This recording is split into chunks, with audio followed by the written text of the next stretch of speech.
Hello friends, हमारे YouTube channel में आपका स्वागत है। आज हम फिजिक्स के ऑब्जेक्टिव टाइप के क्वेश्चन के बारे में डिस्कस करेंगे।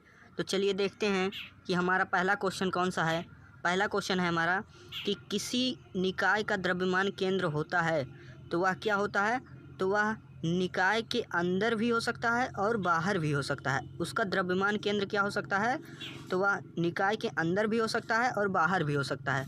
फिर अगला देखते हैं। अगला है हमारा वो है वृत्ताकार वलय का द्रव्यमान केंद्र ऐसे स्थान पर होता है जहाँ क्या होता है, जहाँ पर कोई द्रव्यमान निहित नहीं रहता है।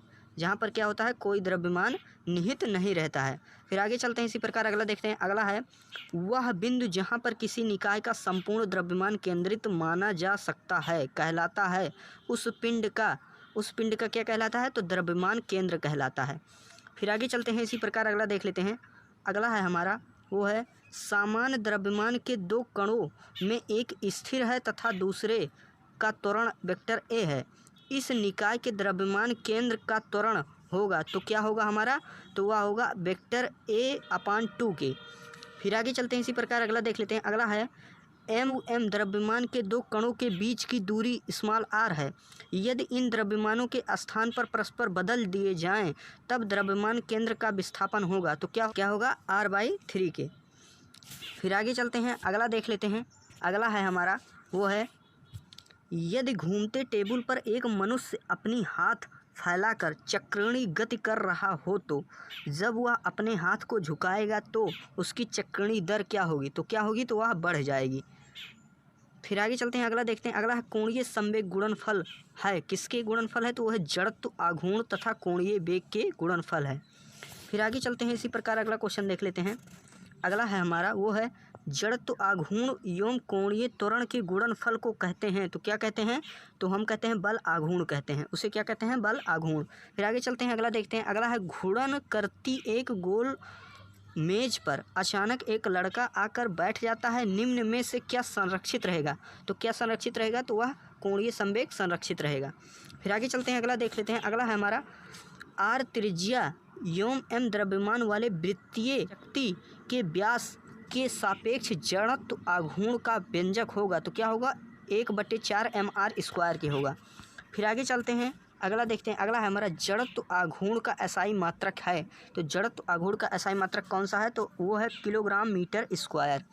फिर आगे चलते हैं, अगला देखते हैं। अगला है यदि किसी घूमती हुई वस्तु का जड़त्व आघूर्ण उसके द्रव्यमान के पुनरावितरण के कारण बढ़ जाता है तो इसका कोणीय संवेग क्या होगा, तो इसका कोणीय संवेग क्या हो जाएगा, तो वह घट जाएगा। क्या होगा, तो यह घट जाएगा। फिर आगे चलते हैं, अगला देख लेते हैं। अगला है हमारा वो है किसी वस्तु का द्रव्यमान m है और दिए गए घूर्णन अक्ष के परितः घूर्णन त्रिज्या k है। घूर्णन अक्ष के परितः वस्तु का जड़त्व आघूर्ण होगा तो क्या होगा, तो उसका जड़त्व आघूर्ण होगा m² के। फिर आगे चलते हैं, अगला देखते हैं। इसी प्रकार अगला है हमारा वो है कोणीय संवेग का एसआई मात्रक है। तो कोणीय संवेग का एसआई मात्रक क्या है, तो वह किलोग्राम मीटर स्क्वायर सेकंड के पावर -1। फिर आगे देखते हैं, अगला है हमारा वो है द्रव्यमान m तथा लंबाई l की एक पतली छड़ का इसके एक सिरे से लंबाई के लंबवत गुजरते हुए अक्ष के परितः जड़त्व आघूर्ण होता है तो क्या होता है, तो हमारा जड़त्व आघूर्ण होता है वो है ml²/3 के।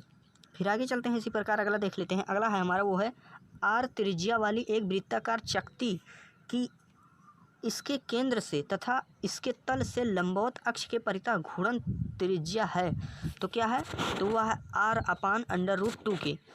क्या है, r/√2 के। फिर आगे देखते हैं। आगे है द्रव्यमान m और त्रिज्या r के एक ठोस गोले के स्पर्श रेखा के परितः जड़त्व आघूर्ण है तो क्या है, तो वो जड़त्व आघूर्ण है वो है 7/5 mr² के। फिर आगे देखते हैं। आगे है कौन संबंध सही है, तो कौन सा संबंध सही है, तो वो है θ = ωt। फिर आगे देखते हैं आगे कौन सा क्वेश्चन है। आगे है कोणीय वेग ओमेगा और रेखीय वेग v में संबंध कौन सा है, तो वो है हमारा v = ωr के। फिर आगे चलते हैं, अगला देख लेते हैं। इसी प्रकार अगला है हमारा वो है एक m द्रव्यमान का कण x अक्ष के समांतर अचर वेग से गतिमान है। मूल बिंदु के सापेक्ष इसका कोणीय संवेग क्या होगा, तो क्या होगा कोणीय संवेग, तो यह नियत रहेगा। इसका कोणीय संवेग क्या रहेगा, तो वो नियत रहेगा। फिर आगे देखते हैं, आगे है रेखीय संवेग का आघूर्ण कहलाता है। तो रेखीय संवेग का आघूर्ण क्या कहलाता है, तो वह कहलाता है कोणीय संवेग। रेखीय संवेग का आघूर्ण क्या कहलाता है, कोणीय संवेग। फिर आगे देखते हैं, आगे है हमारा एक ही त्रिज्या तथा द्रव्यमान के निम्न आकार के पिंडों के लिए उनकी केंद्रीय अक्ष के सापेक्ष तल के लंबवत जड़त्व आघूर्ण अधिक होगा। तो क्या होगा, तो किसका जड़त्व आघूर्ण अधिक होगा, तो वह होगा हमारा वो वृत्तीय छल्ले का आघूर्ण अधिक होगा। फिर आगे चलते हैं, अगला देख लेते हैं। अगला है हमारा यदि किसी पिंड का द्रव्यमान m है तथा किसी अक्ष के परितः जड़त्व आघूर्ण I है, तब उस अक्ष के परितः घूर्णन त्रिज्या है, तो क्या है, तो वह है हमारा √I/m के। फिर आगे चलते हैं, इसी प्रकार अगला देखते हैं। अगला है हमारा एक गेंद एक मेज पर बिना फिसले हुए लुढ़क रही है, इसकी ऊर्जा का घूर्णन गति से जुड़ा भाग होगा। तो क्या होगा, तो उसका जुड़ा हुआ भाग क्या होगा, तो वह होगा 2/7 के। तो हमारे इसी प्रकार वीडियो को देखते रहें और चैनल को लाइक करें, सब्सक्राइब करें, शेयर करें। इसके लिए आपको बहुत बहुत धन्यवाद।